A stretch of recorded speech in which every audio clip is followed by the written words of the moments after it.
नमस्कार दोस्तों, मैं हूं जॉनी धीमान और आप मेरे चैनल पे हैं जिसका नाम है हॉरर नाइट्स विद जीडी। और जहां आप सुन रहे हैं कहानी, वो भी मेरी जुबानी। दोस्तों, हम हर बार बड़ी मेहनत से आपके लिए एक दिल दहला देने वाली हॉरर स्टोरी बनाते हैं। तो अगर आप हमारी यानी horror nights with GD channel की कहानियां इंजॉय करें तो हमारे चैनल को सब्सक्राइब कीजिए और हमारी लेटेस्ट वीडियोस की नोटिफिकेशन के लिए बेल आइकन दबाना मत भूलना। मुझे कभी डायरी लिखने की आदत नहीं रही। सच कहूं तो मुझे डायरी लिखने वाले लोग थोड़े अजीब लगते थे।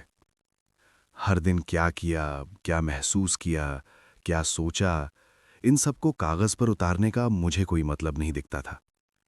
मेरे हिसाब से जिंदगी जीने की चीज थी, लिखने की नहीं। मैं हमेशा मानता था कि जो बातें सच में जरूरी होती हैं वो अपने आप याद रह जाती हैं, और जो भूल जाएं शायद उन्हें भूल जाना ही बेहतर होता है। मेरी जिंदगी बहुत साधारण थी। आईटी कंपनी की नौकरी, सुबह वही अलार्म, वही लोकल ट्रेन, वही कंप्यूटर स्क्रीन। कुछ दोस्त जिनसे महीने में एक दो बार बात हो जाती थी। माँ बाप दूसरे शहर में रहते थे। कोई ज्यादा भावनात्मक जुड़ाव नहीं, कोई बड़ा दुख नहीं। सब कुछ इतना सामान्य था कि कभी-कभी लगता था जैसे मैं जिंदगी नहीं बस समय काट रहा हूं। और शायद यही वजह थी कि जब वो डायरी मेरी जिंदगी में आई तो उसने इतनी आसानी से मेरे अंदर जगह बना ली। क्योंकि खाली जगह हमेशा किसी ना किसी चीज से भर ही जाती है। वो शनिवार था। बारिश हो रही थी, हल्की, लगातार, बिना रुके। ऐसी बारिश जो माहौल को और चुप बना देती है। मैंने सोचा अलमारी साफ कर लेता हूं। पुराने कपड़े, बेकार कागज, वो चीजें जो हम बस इसलिए संभाल कर रखते हैं क्योंकि उन्हें फेंकने का मन नहीं करता। अलमारी के सबसे नीचे, एक पुराने कंबल के नीचे, मुझे कुछ मोटा सा महसूस हुआ। जब मैंने उसे बाहर निकाला तो वो एक मोटी काली डायरी थी। कोई डिजाइन नहीं, कोई ब्रांड नहीं, बस सादा काला कवर। पहले तो मुझे लगा ये किसी पुराने किराएदार की होगी, लेकिन जैसे ही मैंने कवर पलटा, मेरे हाथ अपने आप रुक गए। उस पर मेरा नाम लिखा था, पूरा नाम, सही स्पेलिंग, और सबसे डरावनी बात, मेरी लिखावट में। मैं देर तक उस नाम को देखता रहा। दिमाग तरह तरह के बहाने गढ़ रहा था। शायद मैंने ही खरीदी हो, शायद भूल गया हूं, लेकिन दिल के अंदर कहीं कुछ था जो साफ कह रहा था, ये तुम्हारी नहीं है। मैं सोफे पर बैठ गया और डायरी खोली। पहला पन्ना खाली, दूसरा भी। तीसरे पन्ने पर एक तारीख लिखी थी, 12 मार्च, और उसके नीचे सिर्फ एक लाइन, आज फिर उसने मुझे देखा। बस इतना। कोई नाम नहीं, कोई संदर्भ नहीं। मैंने वो लाइन कई बार पढ़ी। हर बार उसका मतलब बदलता लग रहा था। उसने कौन और मुझे देखा से क्या मतलब?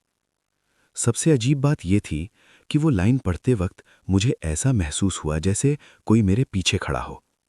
मैंने तुरंत पीछे देखा। कमरा खाली था। मैंने खुद को समझाया, तू बेवकूफ बन रहा है, एक लाइन है बस। लेकिन मेरी नजर लिखावट पर अटक गई। वे मेरी लिखावट थी, लेकिन वैसी नहीं जैसी मैं लिखता हूं। मेरी लिखावट आमतौर पर साफ होती है, सीधी, बिना हड़बड़ी के। ये लिखावट कांप रही थी, जैसे लिखने वाला डर रहा हो, जैसे उसे डर हो कि कोई उसे लिखते हुए देख लेगा। मैंने डायरी आगे पलटी। हर पन्ने पर तारीख थी, लगातार। जनवरी, फरवरी, मार्च, पिछले 3 महीने, हर दिन की एंट्री। लेकिन जैसे जैसे मैं पढ़ता गया, मेरे अंदर एक अजीब सी घबराहट फैलती गई, क्योंकि मुझे इन दिनों में से कई दिनों की कोई याद नहीं थी। कुछ दिन मुझे याद थे, ऑफिस, मीटिंग, वही रोजमर्रा। लेकिन बीच बीच में ऐसे दिन थे जो मेरे दिमाग में सिर्फ खाली जगह थे। मैंने मोबाइल उठाया, कैलेंडर देखा। वो दिन मौजूद थे, लेकिन मेरे लिए वो दिन कभी हुए ही नहीं थे। डायरी में उन दिनों के बारे में बहुत कुछ लिखा था। किससे मिला, क्या महसूस किया, क्या डर लगा, और हर एंट्री एक ही वाक्य से शुरू होती थी, आज वो फिर पास आ गया। मैंने गौर किया कि हर एंट्री एक ही लाइन पर खत्म होती थी, डायरी जलाने की गलती मत करना। पहली बार पढ़कर मुझे हंसी आ गई थी, लेकिन जब वही लाइन 10वीं बार दिखी, 20वीं बार, 50वीं बार, तो वो हंसी गले में अटक गई। ये किसी कहानी का स्टाइल नहीं था, ये किसी की घबराहट थी, जैसे लिखने वाला जानता हो कि आखिर में क्या होने वाला है। मैंने डायरी बंद कर दी। मेरे हाथ पसीने से भीग चुके थे। अब ये सिर्फ अजीब नहीं था, अब ये पर्सनल हो चुका था, क्योंकि जो कुछ भी लिखा था वो मेरे बारे में था, लेकिन मैंने वो लिखा नहीं था। मैंने अपने पुराने कॉलेज नोट्स निकाले, ऑफिस की फाइलें, रफ कॉपी। लिखावट मिलती थी पूरी तरह, लेकिन फर्क साफ था। मेरी लिखावट में कोई डर नहीं था, कोई जल्दी नहीं थी। इस डायरी में हर अक्षर जैसे समय के खिलाफ लिखा गया हो, जैसे लिखने वाला हर पल डर रहा हो कि कहीं समय खत्म ना हो जाए। मुझे पहली बार एक बहुत ही डरावना ख्याल आया। अगर ये मैंने नहीं लिखा, तो मेरे शरीर में रहते हुए किसी और ने लिखा है। उस रात मुझे नींद नहीं आई। डायरी मेरे बेड के पास रखी थी। हर थोड़ी देर में मेरी नजर उस पर चली जाती। करीब 3 बजे मुझे प्यास लगी। मैं पानी पीने उठा और बाथरूम गया। आईने के सामने मैं रुक गया। कुछ गलत था। आईने में मैं था, लेकिन मेरी आंखें मुझे नहीं देख रही थीं। वो मेरे पीछे कुछ देख रही थीं। मैंने धीरे धीरे पीछे मुड़कर देखा, कुछ नहीं। फिर आईने में देखा, अब भी वही। और फिर आईने में मेरे होठ हिले। एक हल्की मुस्कान, लेकिन मेरे चेहरे पर कोई मुस्कान नहीं थी। मेरा दिल जोर से धड़कने लगा। मुझे डायरी की एक लाइन याद आई, वो आईने से शुरू करता है। मैं भागकर बेडरूम में आया और डायरी खोली। पन्ने अपने आप एक जगह पर रुक गए। एक नई लाइन लिखी थी, आज की तारीख। वो जान गया है कि तुम उसे देख सकते हो। मेरे हाथ कांपने लगे। उस रात मैं एक ही सवाल के साथ जागता रहा, अगर ये डायरी मेरी नहीं तो मैं कौन हूं? और जो लिख रहा है वो क्या है? उस रात के बाद नींद मेरे लिए एक अजीब चीज बन गई। मैं सोता था, लेकिन ऐसा नहीं लगता था कि मैं सो रहा हूं।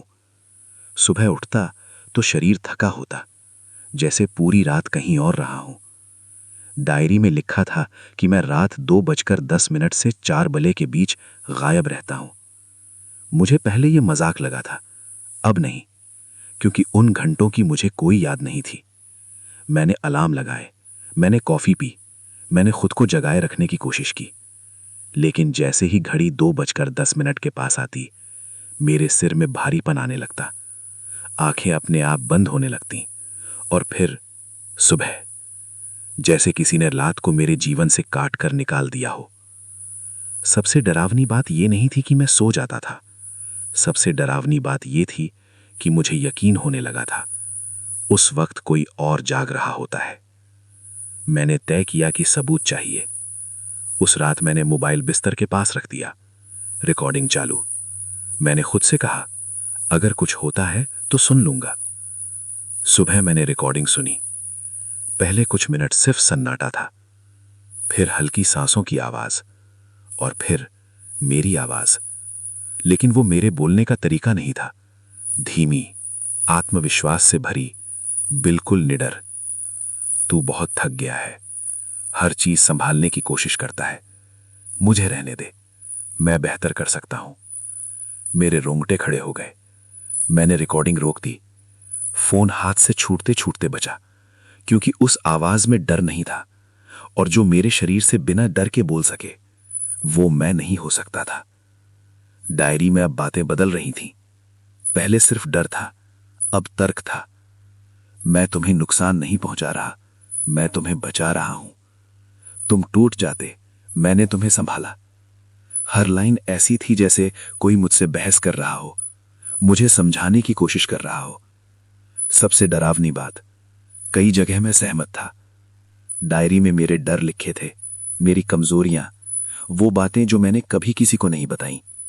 वो जानता था मैं किन चीजों से भागता हूं, क्योंकि वो मेरे अंदर था। आईने के सामने जाना अब मेरी आदत बन गई थी, और मेरा डर भी। हर रात मैं खुद को देखने जाता और हर रात कुछ ना कुछ अलग होता। कभी मेरी परछाई देर से हिलती, कभी मेरी आंखें मुझसे पहले पलक झपकती। एक रात मैंने आईने से पूछा, तू कौन है? मेरे होंठ नहीं हिले, लेकिन आईने में जवाब आया, मैं वही हूं जो तुम्हें चाहिए था जब तुम अकेले थे। उस रात मैंने आईने पर कपड़ा डाल दिया, लेकिन आईना ढका होने के बावजूद मुझे लगता रहा कोई मुझे अब भी देख रहा है।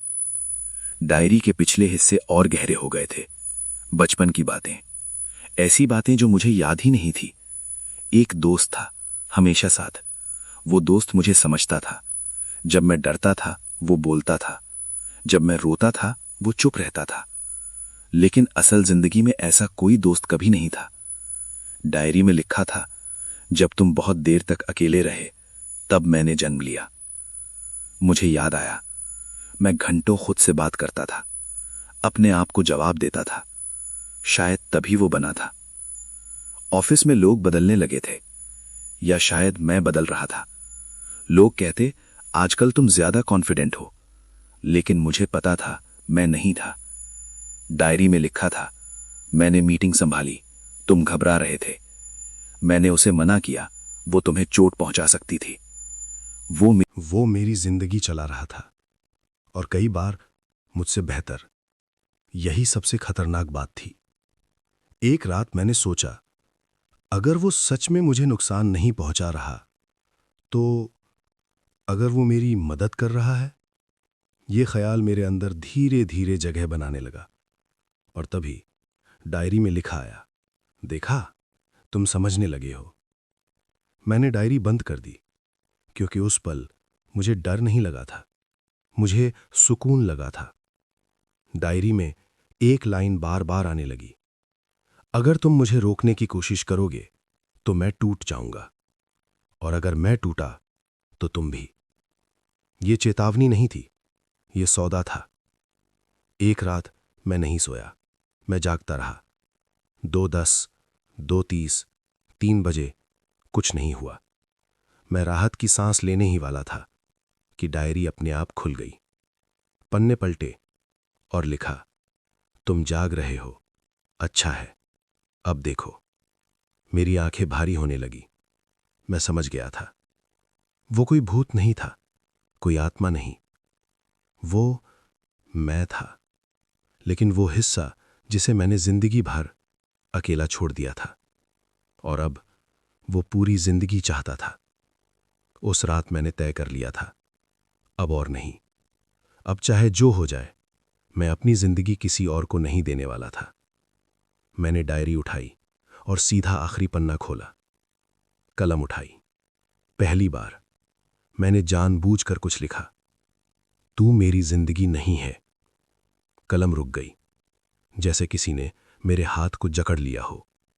अगली लाइन अपने आप लिखी गई, मैं ही तो हूं जो तुम्हें जीने लायक बनाता हूं। मेरे सिर में तेज दर्द हुआ। ऐसा लगा जैसे दिमाग के अंदर 2 लोग एक ही जगह पर खड़े हों। मैं चिल्लाया, खुद पर, खाली कमरे में, निकल जा। लेकिन जवाब मेरी ही आवाज में आया, तुम मुझे निकाल नहीं सकते। मैं तुम्हारे बिना अधूरा हूं, और तुम मेरे बिना कुछ भी नहीं। उस पल मुझे समझ आया, ये लड़ाई बाहर की नहीं थी, ये लड़ाई मेरे अंदर थी। डायरी अब बीते हुए दिन नहीं लिख रही थी, वो आने वाले दिन लिख रही थी। अगली तारीख, अगला घंटा। आज तुम ऑफिस नहीं जाओगे, आज तुम मुझसे बात नहीं करोगे, आज तुम डर जाओगे। और डरावनी बात यह थी, सब सच हो रहा था। जैसे डायरी भविष्य नहीं बता रही थी, बल्कि आदेश दे रही थी। मैंने पन्ने फाड़ने की कोशिश की। कागज फटता नहीं था, बस उंगलियां दुखने लगी। डायरी में लिखा आया, तुम मुझे तोड़ नहीं सकते, क्योंकि मैं तुम्हारे टूटने से बना हूं। उस रात मुझे पहली बार साफ लगा, अगर मैंने इसे नहीं रोका तो मैं सच में गायब हो जाऊंगा। मैंने नींद से लड़ना छोड़ दिया। अगर वो नींद में आता है तो मैं भी वहीं जाऊंगा। मैं लेट गया, आंखें बंद की। पहली बार डर के साथ नहीं, इरादे के साथ। और फिर मैं खुद को एक अजीब जगह पर पड़ा पाया।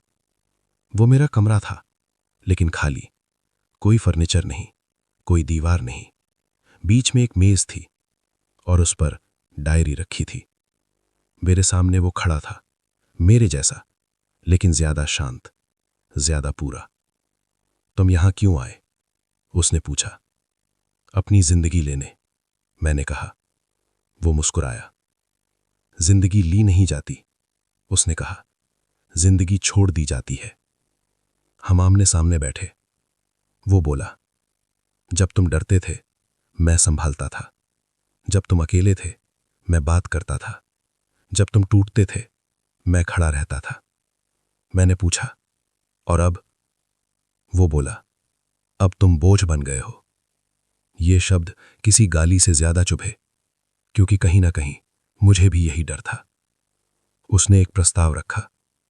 तुम आराम करो, उसने कहा। मैं जिंदगी संभाल लूंगा। तुम जागोगे पर फैसले मैं लूंगा। डर तुम महसूस करोगे पर झेल मैं लूंगा। डायरी हमारे बीच खुली थी। खाली पन्ना, कलम मेरी तरफ थी। बस एक हस्ताक्षर चाहिए था। मैंने आंखें बंद की। मुझे बचपन याद आया। वो कमरे, वो सन्नाटा, वो दिन जब कोई नहीं था, और वही आवाज जो मुझे तब भी सुनाई देती थी, मेरी अपनी। लेकिन अब मुझे समझ आया, वो आवाज मुझे बचाने नहीं आई थी, वो जगह लेने आई थी। मैंने कलम नीचे रख दी। नहीं, मैंने कहा। डायरी कांपने लगी। कमरा टूटने लगा। वो चिल्लाया, अगर मैं टूटा तो तुम भी टूटोगे। मैंने जवाब दिया, शायद, लेकिन मैं खुद रहूंगा। डायरी के पन्ने अपने आप जलने लगे। आग नहीं थी, बस स्मृतियां मिट रही थीं। मेरी आंख खुली। सूरज की रोशनी। कमरा सामान्य। डायरी बिस्तर पर नहीं थी। मैंने राहत की सांस ली। लेकिन तभी टेबल पर एक नई डायरी देखी। सादा कवर, खाली। मैंने डायरी खोली। पहले पन्ने पर एक लाइन लिखी थी, मेरी लिखावट में, लेकिन इस बार कांपती हुई नहीं। आज हमने साथ रहना सीखा। नीचे कोई चेतावनी नहीं थी। मैं अब भी यहां हूं। मैं फैसले लेता हूं। मैं डरता हूं। मैं जीता हूं। लेकिन कभी कभी जब मैं बहुत थक जाता हूं, कलम अपने आप चलने लगती है और मैं लिखने देता हूं। क्योंकि कुछ कहानियां खत्म नहीं होती, वो बस लिखती रहती हैं। हमारी आज की कहानी आपको कैसी लगी? आप मुझे कमेंट बॉक्स में कमेंट करके ज़रूर बताना। तो जल्दी से चैनल को सब्सक्राइब कर लो। अगर आपके पास भी कोई कहानी है, जैसा कि ज़्यादातर लोगों के पास होती हैं, या कोई सच्ची घटना का अनुभव है, और अगर आप चाहते हैं कि मैं उसको अपने चैनल पे शेयर करूं, तो आप अपनी कहानी मेरे ईमेल पे भेज सकते हैं। मेरा ईमेल कमेंट में पिन किया हुआ है। अगली बार फिर मिलेंगे एक नई कहानी के साथ। धन्यवाद।